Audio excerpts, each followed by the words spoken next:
안녕하세요. 곧 새 아이의 엄마가 되는 30대 여자입니다.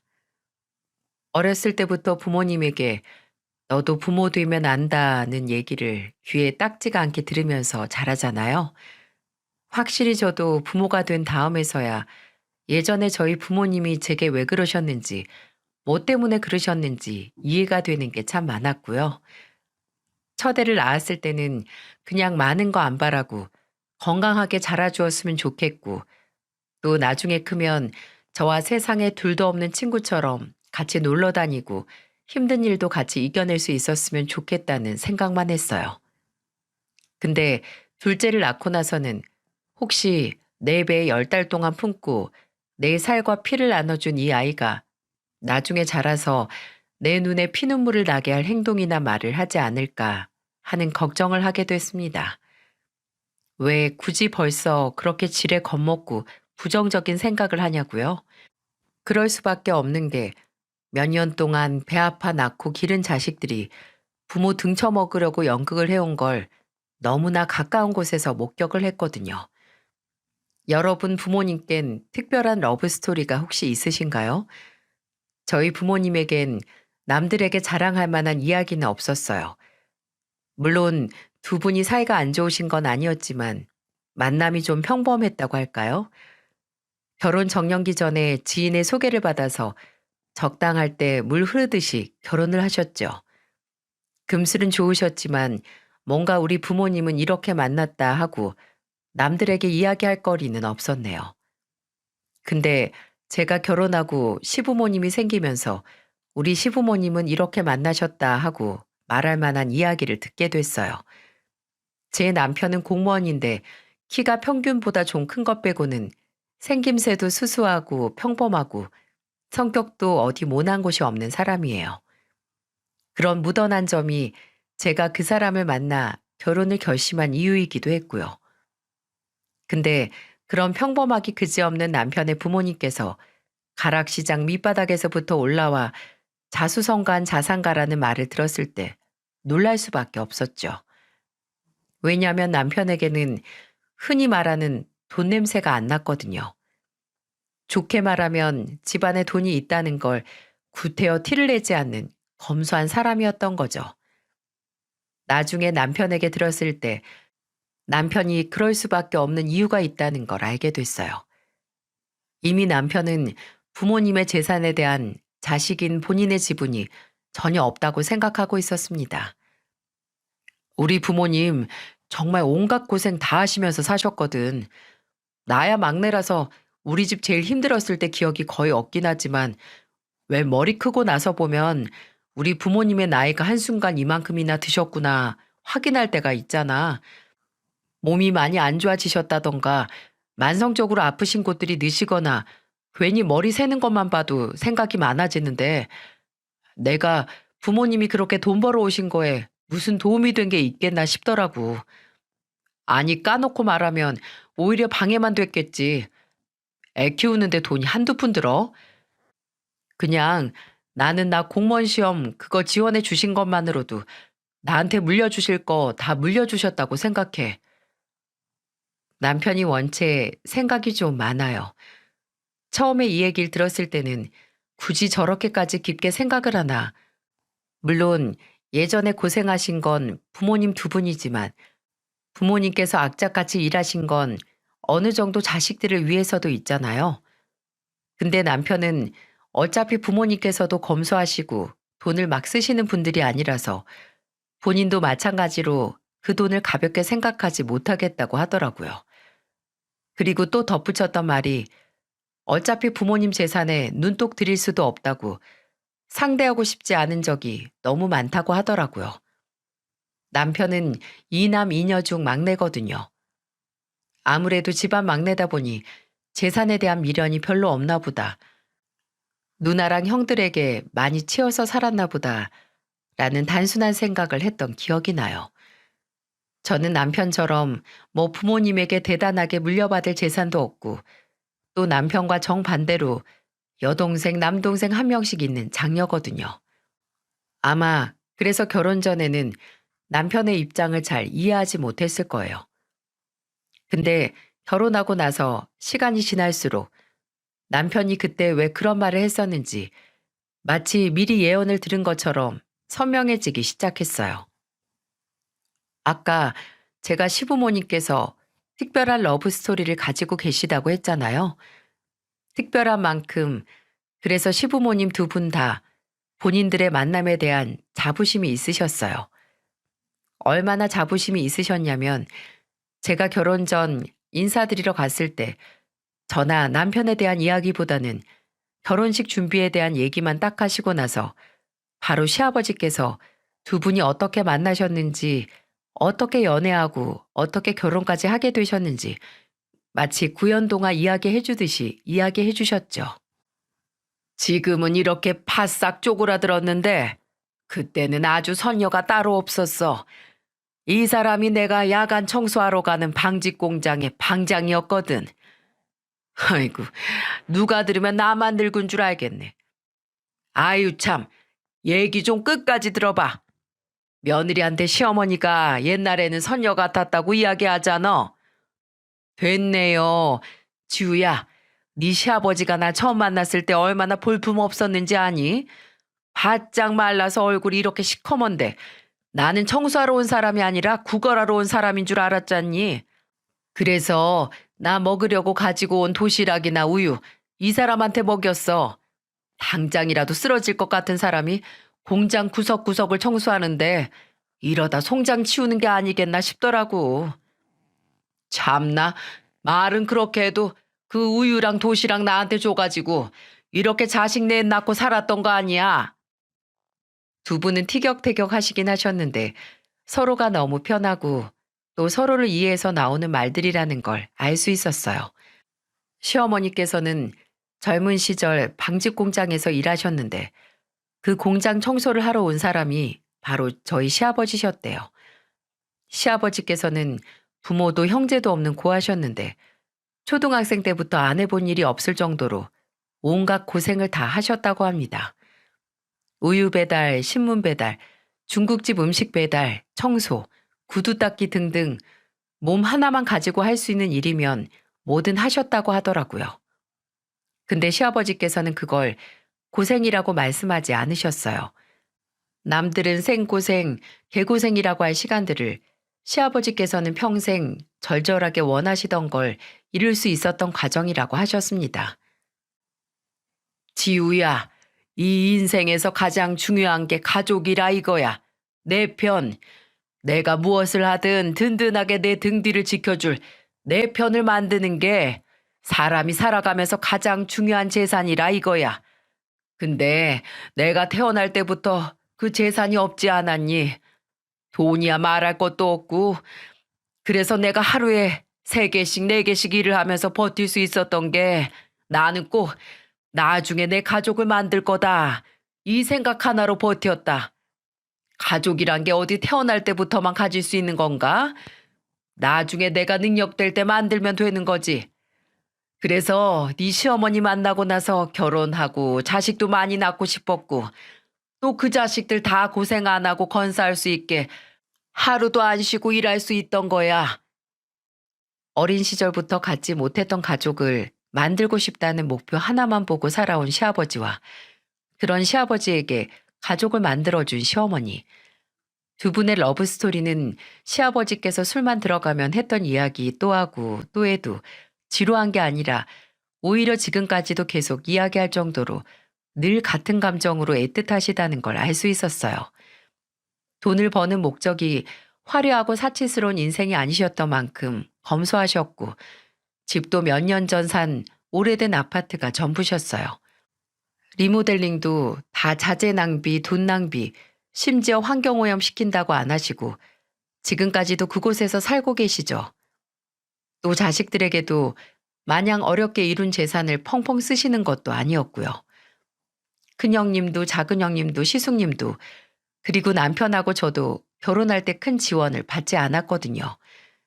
시아버지의 철학은 자식이 자립하기 전까지는 부모로서 무제한적으로 지원을 해주되 자식이 자립을 하고 나면 그 후로 지원을 끊고 자기 인생 잘 사는 걸 지켜보는 게 부모의 도리라는 거였어요. 그래서 초등학생 대상으로 영어 학원을 운영하는 큰형님에게는 학원 차릴 비용을 지원해 주셨고, 작은 형님은 은행원으로 취직을 하신 후에 전세금 지원받았고, 또 개인 사업한다는 시숙님에겐 사업 지원금을 주셨었다고 해요. 그 얘기를 들으니 남편이 왜 공무원 준비할 때 들었던 돈이 재산을 물려받은 거나 다름없다는 얘기를 했는지 알겠더라고요. 그래서 저는 형님들도 시숙님도 모두 남편과 같은 마음인 줄 알았어요. 시부모님도 성격이 대쪽 같은 분들이셔서 남편 말고 다른 자식들도 시부모님의 철학을 존중하고 따를 거라 생각했던 거죠.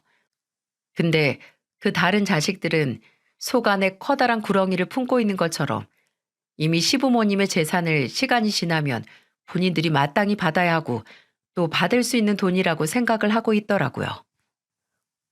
학원을 운영하는 큰형님은 첫인상은 일단 굉장히 유쾌했습니다.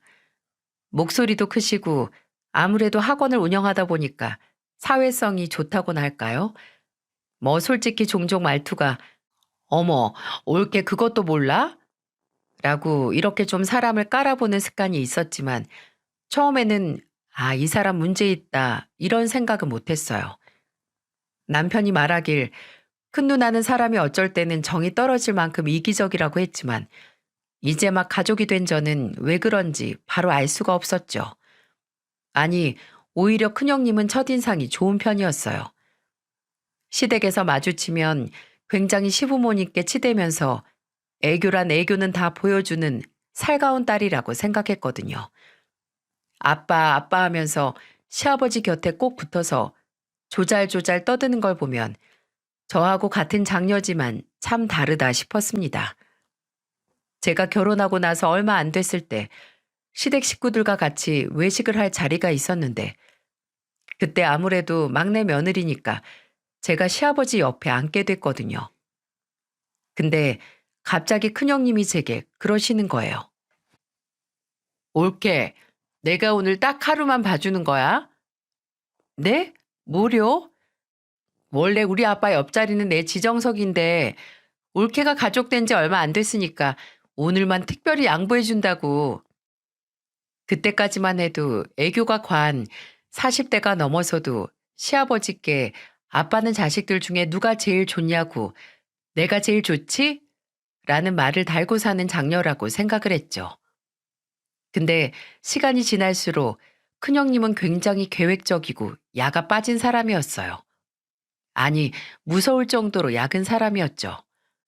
큰형님이 마치 시아버지께서 시어머니와의 러브스토리를 시시때때로 이야기하시는 것처럼 항상 하는 얘기가 있었는데요. 저는 그 이야기를 결혼하고 나서 처음 맞이하는 명절날 들었습니다. 올케, 그거 알아? 예전에 엄마랑 아빠랑 이 아파트가 아니라 작은 주택에서 사셨거든? 다 쓰러져 가는 집 마당 하나 있다고 사셨던 거야. 아우, 집안 곳곳에 구멍이 났는지 벌레 천지였어, 천지. 창문에 유리 안 끼워진 곳도 있었고 여기저기 깨지고 꺼진 곳도 많아서 사람만 없으면 딱 흉가나 다름없었다니까. 근데 그걸 리모델링 내가 다 해드렸잖아. 흉가였던 걸 싹 뜯어 고쳐서 아주 사람 살만한 집 만들었었지.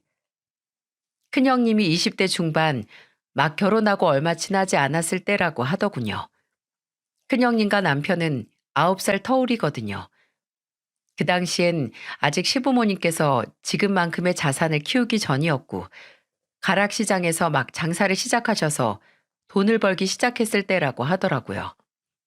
큰형님은 시부모님께서 큰돈 만지기 전에는 장녀인 본인이 다 했다. 학습지 선생하고 어린이집에서 일하면서 그 돈 다 가족을 위해 썼다며 그 전 집 리모델링 한 것도 거의 시부모님께 집을 해드린 거나 다름없다고 말했습니다. 저야 막 가족이 됐으니까 그 얘기를 그러시냐고 대단하시다고 하면서 믿었죠. 근데 그 얘기를 들은 날 남편과 집에 들어왔을 때 남편은 제게 이렇게 말하더군요. 여보, 저 말에 속지 마. 저거 다 누나가 본인 좋은 대로 부풀린 거야. 남편은 큰형님의 이야기가 많이 쳐줘도 10%의 진실에 90%의 거짓을 더한 허풍이라고 했죠. 큰형님이 그 당시 집에 리모델링을 도운 건 맞다고 합니다. 근데 깨지고 금간 창문 갈아 끼운 거 딱 그거 하나밖에 안 했다고 하더라고요. 심지어 그 수리 비용을 낸 것도 순수하게 시부모님을 위해서가 아니라 본인 어린이집을 위해서였어요. 왜 옛날에는 아파트나 주택 상관없이 가정집에서 애들을 봐주곤 했잖아요.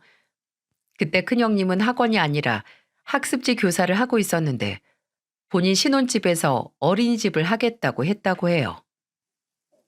근데 그게 주소 문제인가 명의 문제로 큰형님 신혼집에 어린이집 허가가 안 났고 그걸 시부모님 집에서 하겠다고 했다는 겁니다.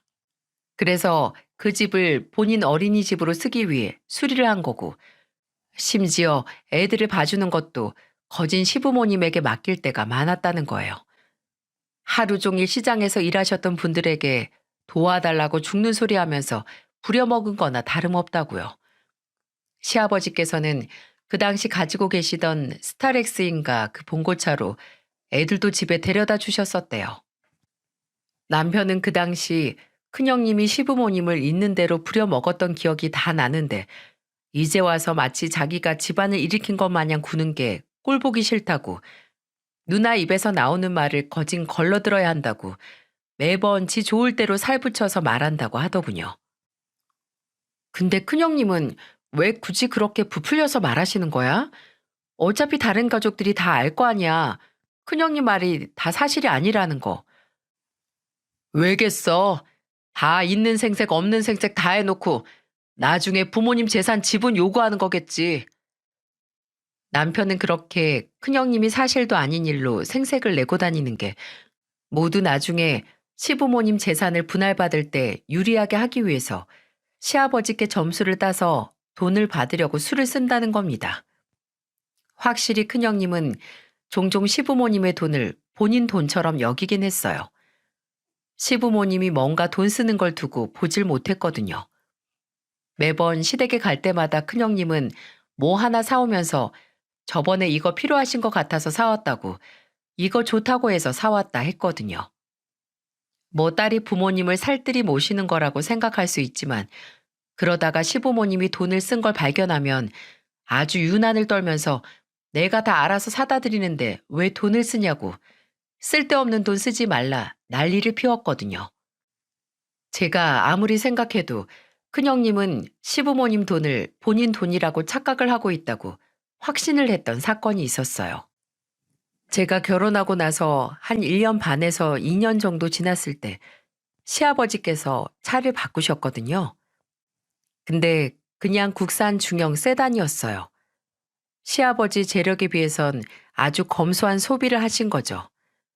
시아버지께서는 시승식을 하자고 저하고 제 아들하고 남편을 초대하셨죠.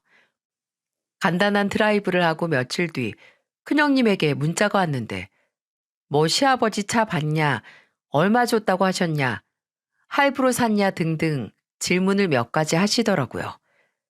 저야 제가 아는 한에서만 대답을 했는데 알겠다고 답장이 오더니 한 1분도 안 지나서 큰형님에게 또다시 문자가 온 게 아니겠어요?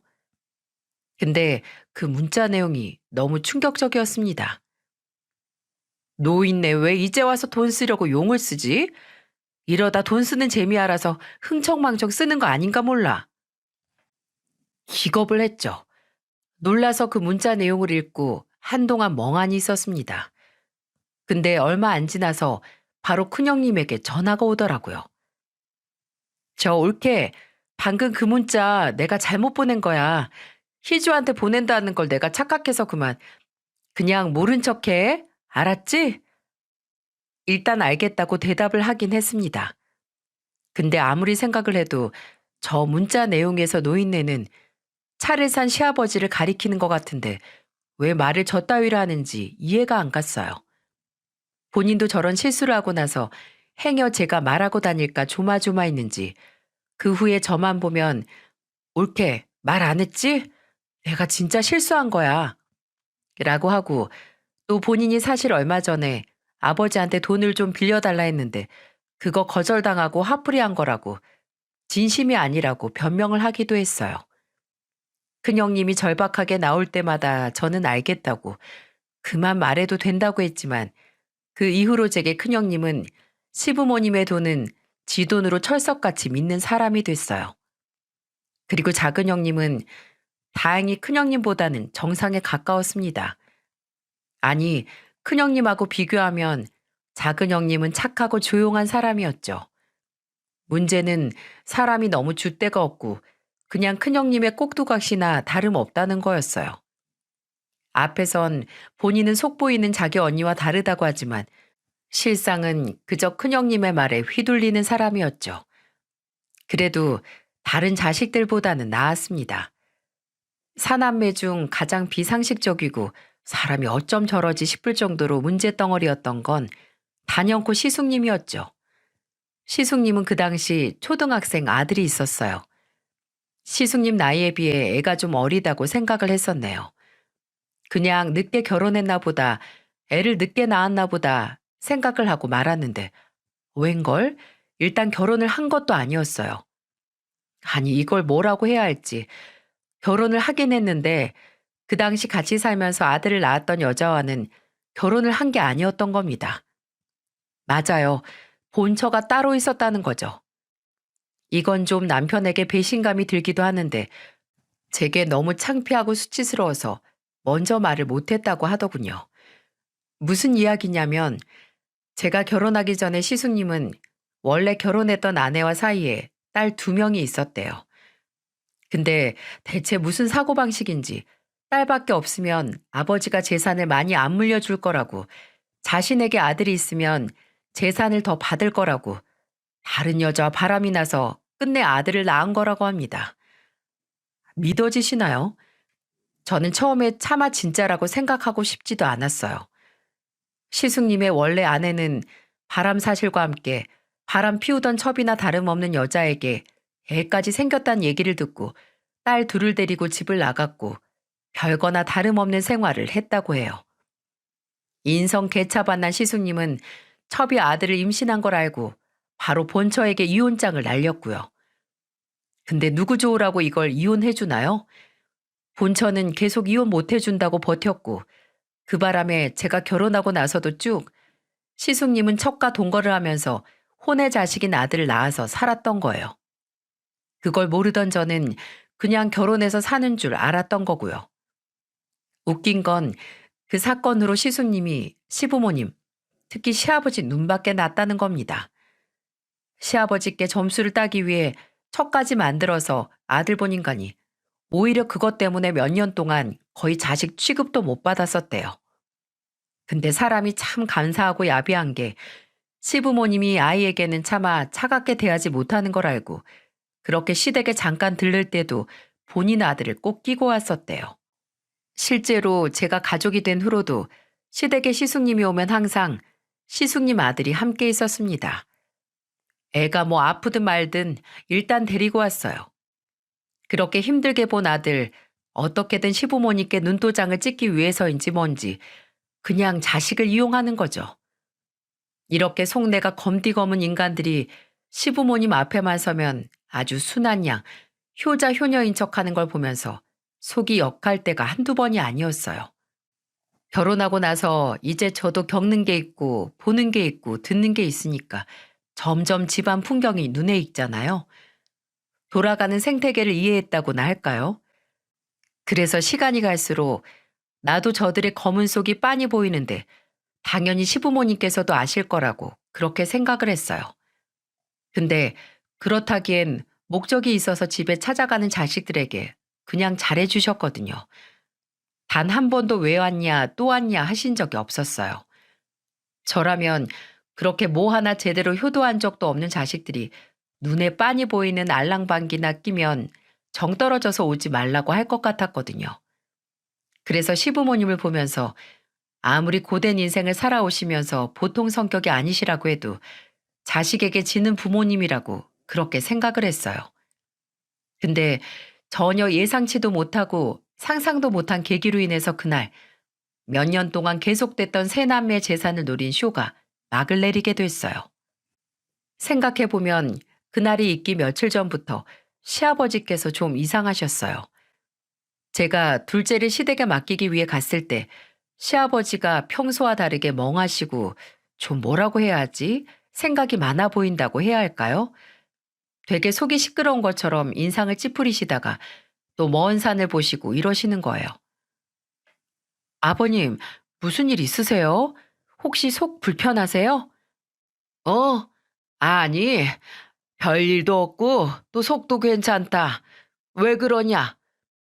아, 아니 평소랑 좀 달라 보이셔서요. 뭔가 꼭 걱정 있는 사람 같으세요. 아, 그래. 걱정이야 많지. 요새 TV 보니까 세상이 흉흉해서 생각이 많아지더라. TV 뉴스에서 나오는 씁쓸한 일들을 보다 보니 괜히 울적해지셨다고 하셨어요. 저도 종종 TV 프로에서 충격적인 사건이나 슬픈 사건을 보면 하루 종일 먹먹할 때가 있거든요. 그래서 그러시냐고 하고 넘어갔습니다. 그리고 몇 주 뒤 그날 바로 시아버지의 생신이었어요. 원래 따로 생신을 챙기시거나 집으로 부르는 분이 아니었거든요. 나이 먹는 게 뭐 축하할 일이냐고 하셨고요. 근데 그날은 시아버지께서 먼저 저희를 부르셨습니다. 본인 생일 핑계로 그냥 가족들끼리 식사나 하자고 부르셨죠. 시아버지께서 평소 안 하던 행동을 하셔서 저하고 남편은 뭐 다른 이유가 있나 걱정을 하긴 했지만 그래도 정식으로 시아버지 생신을 챙길 수 있어 좋았어요. 근데 아무리 그래도 큰형님과 작은형님, 그리고 늘 그랬듯 아들을 끼고 온 시숙님이 앞다투어 본인들이 사온 생신 선물을 시아버지 앞에서 뽐내는 걸 보는 건 쉽지 않았습니다. 아버지, 이거 아버지 구두예요. 저번에 보니까 맨날 앞코 다 다른 거 신고 다니시던데 헌 신발 오래 신으면 발가락 변형 온다는 얘기 못 들으셨어요? 이제부터 중요한 자리 있으시면 제가 드린 구두 신으세요. 야, 원래 신발 선물하면 멀어진다고 하던데 이제 덕현이 너한테서 아빠가 도망가겠다. 시끄러워. 그러는 누나는 뭐 사왔는데? 나야 우리 아빠한테 뭐가 필요한지 정확히 아니까 맞춤 선물 사왔지. 아빠, 이거 이서방이랑 나랑 백화점 하루 종일 돌면서 고른 잠바예요. 환절기에 입으면 제일 좋아. 입어봐요, 입어봐. 내가 아빠한테 잘 어울리는지 눈으로 확인해야겠어. 시아버지께서 귀찮다고 어깨에 걸치기만 했는데 너무 잘 어울린다고 역시 내 센스는 타고났다고 유난을 떠는 큰형님은 아빠, 내가 오래 입을 옷 사드렸으니까 괜히 이도저도 아닌 브랜드에서 옷 막 사서 입지 말고 내가 사드린 옷만 입으세요. 알았죠? 라고 덧붙였습니다. 그리고 작은 형님은 제 기억으로는 조교끼를 사오셨나 했을 겁니다. 시아버지께서는 선물을 받으시고 고맙다고 간단하게 인사를 하시고 나서 반주를 조금 하셨죠. 막 취할 때까지 마시지 않으셨어요. 큰형님은 시아버지 곁에 붙어서 누구 선물이 제일 좋냐고 내가 준 선물이 제일이지 않냐고 하고 작은 시숙님은 본인 아들에게 가서 할아버지 술 따라드리라고 시키더군요. 옛날로 치면 간신들이 왕 곁에 딱 붙어서 어떻게든 지들 이익을 챙기기 위해 눈물겨운 쇼를 하는 거나 마찬가지였어요. 그러다가 시아버지께서 술잔을 비워내고 나서 이런 말씀을 하셨습니다. 내가 저번에 TV에서 뭘 봤냐면 그 소아병동에 돈이 없어서 치료를 못 받고 나가는 애들이 많다는 뉴스를 봤다. 그 어린 애들이 고작 돈 그게 어찌 생명보다 더 중요하다고 애들을 치료를 안 해. 아유, 참. 사람이 아플 때 그냥 몸만 아프고 마는 게 아니라 정신적으로 무너지기 쉽고 또 서러운 거야. 나도 그 어렸을 때 겪어봐서 잘 알지. 아파도 누구 하나 나 챙겨주는 사람 없고 걱정하는 사람 없고 네 애비가 고하고 이 세상에 혼자라는 걸 가장 잘 알 때가 아플 때야, 아플 때. 우리 아빠 취했다. 갑자기 무슨 소리예요?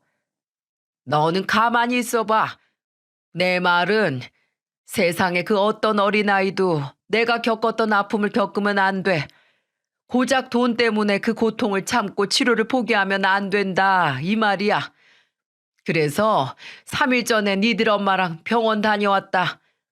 가서 나처럼 돈 없어서 치료를 포기한 애들이 다시 치료받을 수 있도록 기부하고 왔어.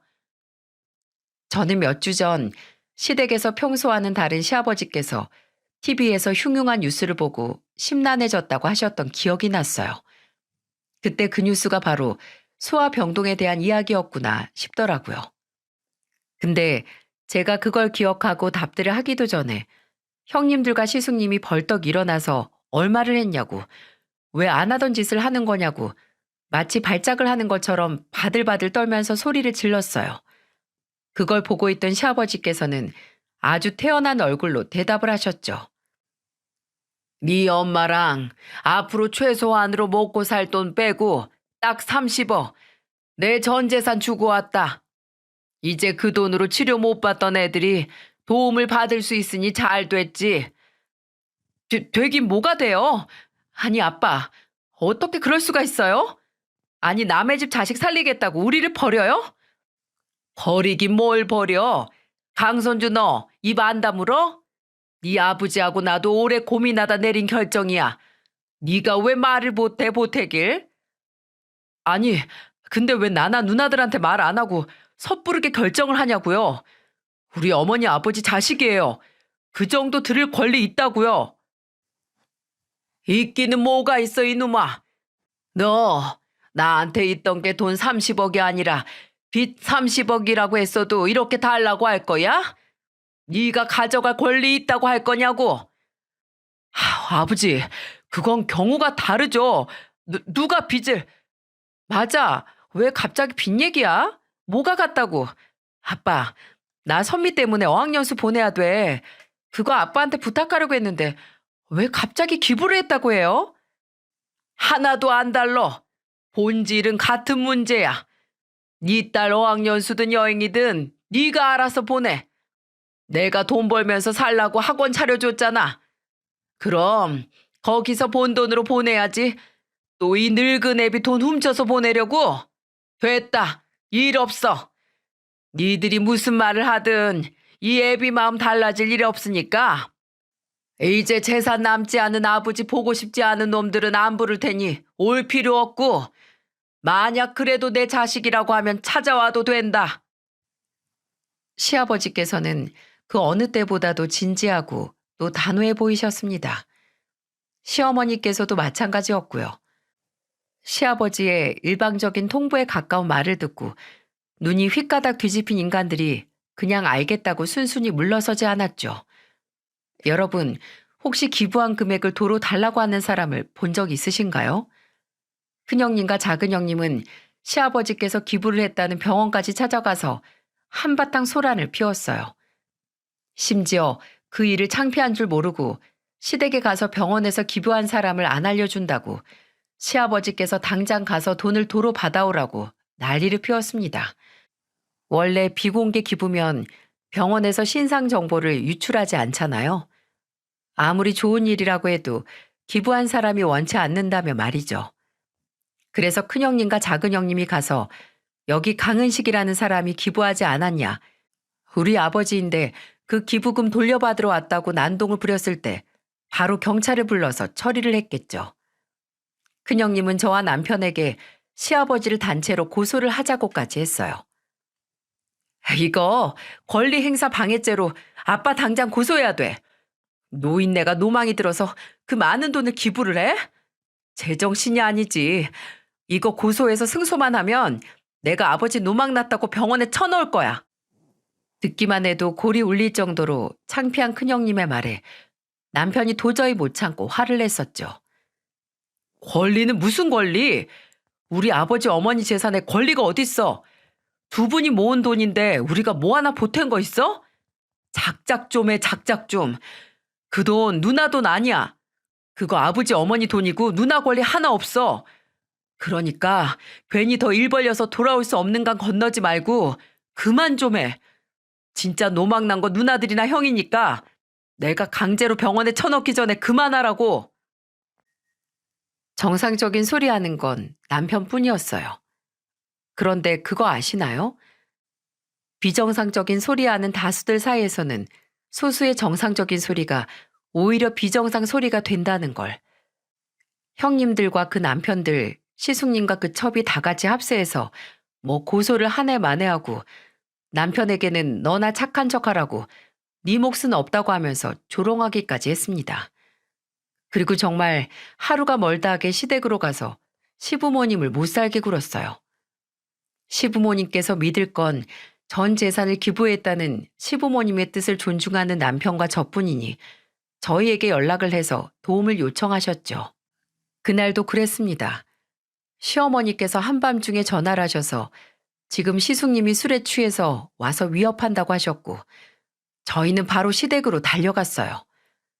시댁에 도착했을 때 거나하게 취해서 안방 안에 자리를 잡고 누워 고성방가에 가까운 소리를 지르는 시숙님이 있었고 또 언제 온 건지 큰형님까지 와서 팔짱 딱 끼고 무섭게 시부모님을 노려보고 있더군요.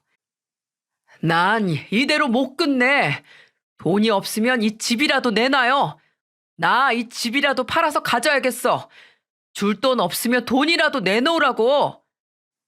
너 조용히 안 해? 지금 뭐 하는 짓이야?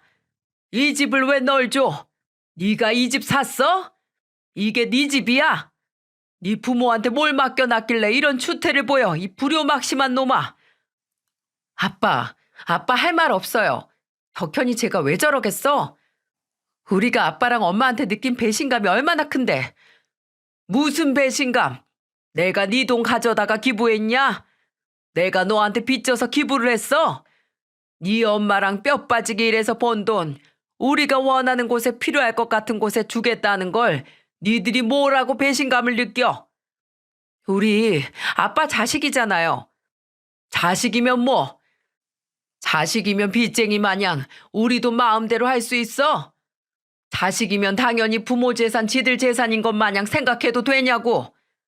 아빠, 내가 아빠한테 어떻게 했는데 이래요? 내가 아빠한테 얼마나 잘했는데. 그만 좀 해, 누나. 누나, 지금까지 아버지 어머니한테 잘한 거 다 재산 노리고 한 짓이라는 거 누나 스스로 인정한 거야. 자식이 돼서 부모한테 잘하는 거 당연한 거 아니야? 아버지 어머니가 언제 우리한테 뭐든 못한 적 있었어? 야, 넌 조용히 해. 내가 지금까지 우리 집에 어떻게 했는데. 내가 녹번동에 있던 집. 진짜 안 지겹냐? 또 그 집 얘기야? 지가 어린이집 한다고 창문 몇 개 고쳐놓고 생색이란 생색은 10년이 넘도록 내고 정작 애들 볼 때 어머니 아버지 손 빌려서 도움받은 건 생각도 안 나지? 대체 그 대가리 구조가 어떻게 된 거냐? 그 대가리는 본인이 남들한테 해준 것만 몇 배로 부풀려서 기억하고 지가 받은 도움은 그냥 쓰레기통에 쑤셔박지. 한심하다 한심해. 누나 곧 쉰이야. 철들 생각이 없으면 부끄러운 줄을 알아 제발. 남편이 말로만 거의 큰형님을 두들겨 패자 큰형님은 말문이 막혔는지 그냥 악만 질렀습니다. 정말 뭐에 씌인 사람처럼 소리를 지르는데 와, 온몸에 소름이 끼쳤어요. 솔직히 사람 같지도 않아 보였습니다. 한쪽에서는 안방에 자리 잡고 누워서 주정 부리고 한쪽에서는 악기 마냥 악을 질러대는데 시아버지께서는 못 참으시겠는지 그 밤에 집을 나가셨어요. 그리고 그 뒤를 시어머니께서 쫓아가셨고 또 저와 남편도 시부모님을 따라갔죠. 저는 두 분이 나가셔도 근처 공원에 잠깐 한숨 돌리러 가시는 줄 알았거든요. 근데 한참 걸으시더니 근처에 있던 곱창집에 들어가시더라고요. 아, 속상해서 술이 당기시나 보다 하고 남편하고 같이 따라 들어갔는데 시아버지께서는 곱창 5인분을 주문하시고 맥주랑 소주를 시키신 다음에 한참을 가만히 앉아 말이 없으셨습니다. 그리고 이내 실성한 것처럼 웃기 시작하셨어요. 이건 또 다른 의미로 소름이 끼쳤습니다. 저는 진지하게 시아버지께서 충격을 받고 실성을 하셨다고 생각을 해서 옆에 있던 불안하게 남편의 손을 꽉 잡았어요. 근데 남편도 그런 시아버지의 모습에 놀랐는지 손이 축축하게 젖어 있더라고요. 아버지, 왜 그러세요? 괜찮으세요? 어머님, 지금 차 가지고 올까요? 아버님 응급실이라도 가셔야 하는 거 아니에요? 시아버지께서 정말 당장이라도 넘어갈 것처럼 웃으셔서 저는 불안한 마음에 시어머니께 말씀을 드렸어요. 근데 그때 시아버지께서 손사래를 치시면서 그러시더라고요. 지우야, 걱정 마라. 내가, 내가 속이 시원해서, 속이 말도 못하게 시원해서 웃음이 나는 거니까 걱정할 거 없어. 당신이 갑자기 미친 사람처럼 웃어서 애들이 놀랐잖아. 아버님, 속이 갑자기 왜요? 왜 시원하세요? 안 시원할 리가 있나? 이딴 걸로 자식 같지도 않은 것들 정리했는데 당연히 시원하지. 저러나 지우야, 나 사실 내 돈 기부 안 했다. 아니, 할 거긴 한데 전 재산을 할 생각은 없어. 네? 그럼 소아병동 그거 돈 기부 안 하셨다고요? 왜요? 아니, 왜 안 했는데 했다고 하셨어요? 내가 전 재산 다 기부해서 돈 없다고 했을 때 니들 중에 누가 나 부모 취급 계속 해줄까? 그거 궁금해서 그랬다. 돈 없어도 애비를 애비 취급해줄 자식이 누군가 하고 연기해봤더니 허참 이게 정말 되네. 강은식이 인생 헛살았어. 자식 넷 중 하나만 남을 줄 누가 알았겠어. 여보, 우리 인생 참 헛살았어. 시아버지는 본인의 재산의 여부와 상관없이 곁에 남을 자식을 가려내신 거였어요. 아니, 재산 꽤나 있는 저희 시아버지께서 그런 생각을 하셨다는 건 이해가 가긴 가는데, 근데 갑자기 왜 그런 생각을 하신 건지 알 수가 없더라고요. 그래서 남편이 혹시 그 전에 본인 모르게 누나들이나 형이 시부모님에게 무슨 일을 하는지 싶어서 물었는데, 시어머니께서는 전혀 다른 대답을 하셨어요. 아니야, 그런 거. 네 누나들이나 형이 원체 속 보이게 굴긴 했는데 걔들 문제가 아니라 네 아버지가 TV 프로 하나를 보고 결심했더라. 시아버지께서 이 대형 거짓말을 하게 된 계기는 다름 아닌 TV 프로였습니다. 시아버지께서 말씀하시길 TV에 어떤 딱한 할머니께서 나오셨는데 남편이 죽고 혼자 남아 자식과 같이 살 생각에 집하고 재산을 증여해줬는데 그걸 받은 자식이 바로 현관문 비밀번호를 바꾸고 할머니를 쫓아냈다고 하더군요. 참 금수만도 못한 짓이죠. 그래서 그 할머니는 노숙 생활을 하게 됐다는 겁니다. 그걸 보신 시아버지께서 한동안 생각이 많아지셨대요. 그때 제가 시아버지 상태가 좀 이상하다고 생각했던 겁니다. 시아버지께서도 훗날 TV에 나온 그 할머니의 모습이 본인과 시어머니가 될 수 있다는 생각에 시어머니와 상의 후 연기를 하셨다고 하네요. 참, 깜빡 속아 넘어갔다는 생각에 어처구니가 없어서 말을 못했어요. 근데 그러다가도 TV 프로를 보고 생겨난 의심 때문에 정말 자식들 중 셋이나 제정신이 아니라는 걸 알아낸 시부모님이 참 안쓰러워졌습니다. 이 일을 벌이시면서도 마음속 한구석에는 내 자식들이 이 연기에 넘어올 일 없었다. 분명 재산을 다 기부했다고 해도 이해해 줄 거라고 생각하셨을 거 아니에요. 남편과 저는 한동안 아무 말도 없이 가만히 앉아만 있었습니다. 근데 시아버지께서 소주 반병 정도 비우시고 그러시는 거예요. 철현이랑 지우, 너희 이사 준비해라. 네? 갑자기 이사요? 너희 지금 사는 전셋집 빼고 나오라고. 아버지가 집 구해줄 테니까 더 넓고 니들이 원하는 동네로 골라서. 갑자기 무슨 소리예요, 아버지? 이 얘기를 하다가 무슨 저희한테 집을 사주신다고 하세요? 아, 남은 자식이 너희밖에 없는데 그럼 누구한테 해줘? 이건 너희한테 주는 상이기도 하지만 그놈들 애비가 재산 기부 좀 했다고 정신병원에 넣는다느니 이 집이라도 내놓으라고 집에서 나가라느니 하는 놈들한테 주는 벌이야. 생각해봐라. 지들이 깜빡 속아서 이를 이 지경을 만들어 놓고 너는 집을 받았다고 하면 그것들 배가 아파서 아주 혼날 거다. 괘씸한 놈들. 지들이 어떻게 나한테... 분해서 치를 떨던 시아버지께서는 끝내 남은 저희만 자식이고 가족이라고 생각하면서 사신다고 하셨어요. 부모 버린 그것들 미워서라도 너희하고 행복하게 살 거라고 다짐을 하셨죠. 시부모님께서는 정말 저희에게 집을 구해주셨습니다. 원래 살던 전셋집보다 넓고 이름 있는 아파트를 저하고 남편 공동 명의로 구해주셨죠. 그리고 저희가 이사를 준비할 때쯤 부모 버리려다가 정작 버려진 자식들인 형님들과 시숙님이 모든 사실을 알게 됐어요. 어떻게 알았냐고요? 배 아프라고 시아버지께서 알리셨거든요. 저희 시아버지께서 얼마나 일을 부득부득 하셨는지 짐작이 좀 가시죠? 당연히 형님들과 시숙님은 바로 시댁으로 쳐들어갔지만 소용없었어요. 시아버지께서 버린 자식들에게 모든 사실을 알리고 나서 시어머니와 함께 다낭으로 여행을 가셨거든요. 버린 자식들이 쳐들어올 줄 알고 피난을 해외여행으로 가신 거죠. 그래서 형님들과 시숙님은 저와 남편을 찾아왔었고요. 야, 너 아빠가 이럴 줄 알고 혼자 착한 척 바른 척 한 거지, 얍삽한 놈아. 너 당장 아버지한테 전화해. 전화해서 이 집이라도 넷이 나눈다고 말하라고. 너 혼자 집을 받는 게 말이나 돼? 왜 말이 안 되는데? 형하고 누나들이 그냥 정상적으로만 행동했으면 이 꼴 안 났어. 아버지하고 어머니가 본인들 돈을 기부한다는데 왜 형하고 누나들이 그 생난리를 쳤냐고. 내가 말했지. 돌아올 수 없는 강 넘기 전에 작작 좀 하라고. 그러게 왜 내 말을 안 들었어? 그랬으면 뭐라도 떨어졌을 텐데. 남편은 형님들과 시숙님 속을 있는 대로 박박 긁었습니다.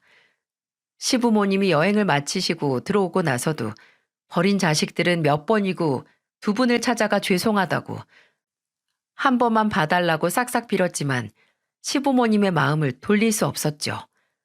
저는 한 번 시댁에 갔다가 찾아온 시숙님이 시아버지 앞에 무릎을 꿇고 용서를 비는 걸 본 적이 있는데 진짜 남의 치욕을 보는 것만큼 곤욕이 없었어요. 아버지, 저 아버지한테 용서 못 받으면 선우 엄마가 갈라서자고 했어요. 아버지 어머니한테 버림받은 자식하고 못 산다고. 죽는 신용을 해서라도 용서 받고 오라고 했어요.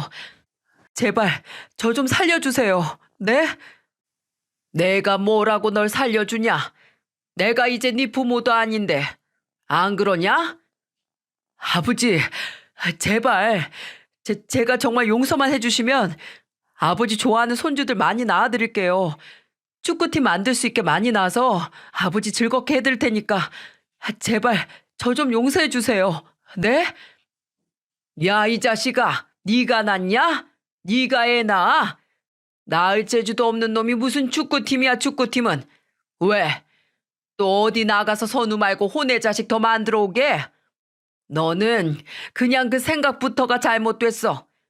애초에 네가 밖에 나가서 아들 낳아서 오면 내가 너한테 재산 많이 준다는 소리를 한 적이라도 있냐? 있어? 그런 적도 없는데 지 혼자 북치고 장구치다가 첩들인 놈이 무슨 또 손주를 많이 만들어 주겠다고 입을 나불거려. 마음대로 해라. 마음대로. 근데 네가 아들이든 딸이든 얼마를 낳든 다 네 혼자 돈 벌어서 키워야 할 거다. 그러니 생각 잘하고 만들어. 난 너 용서해 줄 생각도 없어. 진짜 연병이란 소리가 절로 나오는 짓만 하던 세 남매 중 가장 빨리 정신을 차린 건 바로 작은 형님이었어요. 작은 형님은 제게 따로 연락을 해서 따로 만나자고 하더군요. 그리고 제게 염치 없이 부모님에게 용서받을 생각 추호도 없지만 그래도 정말 죄송하다고 시부모님께 전해달라고 했습니다. 내가 미쳤지. 언니 말에 홀랑 넘어가서 아버지 잘만 굴리면 60 넘어서까지 일 안 하고 편하게 노후를 보낼 수 있다고 그 말만 믿고 그랬으니 내가 참 속 없는 년이었어. 옳게 그냥 이것만 우리 어머니랑 아버지한테 전해줘. 그냥 내가 다 죄송하고 면목 없다고 진짜 너무 후회하고 있다고만 전해줘. 나중에 아예 큰형님과 시숙님과 연락은 안 하고 지낸다는 작은 형님을 통해서 큰형님은 운영하던 학원이 학부모하고 무슨 소송이 걸렸다고 들었고, 또 시숙님은 시아버지께 말했던 대로 정말 처백에 버림받고 심지어 찾아갔던 본처에게도 버림받아서 이혼을 당했다고 하더라고요. 큰형님 같은 경우에는 소송을 당해 변호사 비용을 작은 형님에게 빌리려고 하다가 연락을 안 하게 됐다고 들었고요. 솔직히 시아버지께서 처음에 도와주셨던 대로 큰형님과 시숙님이 운영하는 학원이나 사업을 잘만 굴렸으면 진짜 걱정 없이 살 수 있었을 텐데 왜 사람의 욕심은 한도 끝도 없을까요? 모자란 것도 아닌데 주어진 것에 만족만 하면 언젠가 기회가 올지도 모르는데 말이죠. 저는 그렇게 얼떨결에 잡은 기회 때문에 지금 뱃속에 셋째를 품고 있습니다. 사실 저는 제가 새 남매라서 나중에 저도 새 남매를 낳아 키우고 싶었어요. 저도 동생들이랑 셋이서 의지를 많이 하고 살았거든요. 근데 요즘 같은 세상에 애 셋 낳아서 키우는 게 보통 일이 아니잖아요. 그래서 남편하고 형편 맞는 대로 둘만 낳아서 잘 키우자고 했거든요. 근데 그 사건이 있고 나서 시아버지께서 집도 사주시고 또 애들 교육비는 걱정 마시라고 애만 낳으면 지원해 주시겠다고 해서 그 말을 믿고 포기했던 셋째를 갖게 됐죠. 저는 지금도 제가 얻은 이 기회가 믿겨지지 않아요. 그리고 제게 이렇게 원하던 걸 이룬 기쁨이 순간순간 행여 꿈일까 무서울 때도 있답니다. 또 이렇게 언감생심 누리면서 사는 삶에 그저 감사하면서 욕심 부리지 않고 살고 싶어요. 그리고 부디 이제 곧 태어날 셋째를 포함해 제 자식들도 욕심 부리지 않고 그저 주어진 것에 만족하는 사람으로 자라길 바랍니다. 행여 나중에 시아버지께서 버린 그 세 명처럼 저하고 제 남편을 쫓아내면 아주 곤란하니까요. 이 일로 인해 인생에 덧없는 회의감을 느끼신 시부모님께서는 마치 오늘이 마지막 날인 것처럼 삶을 즐기면서 살고 계세요.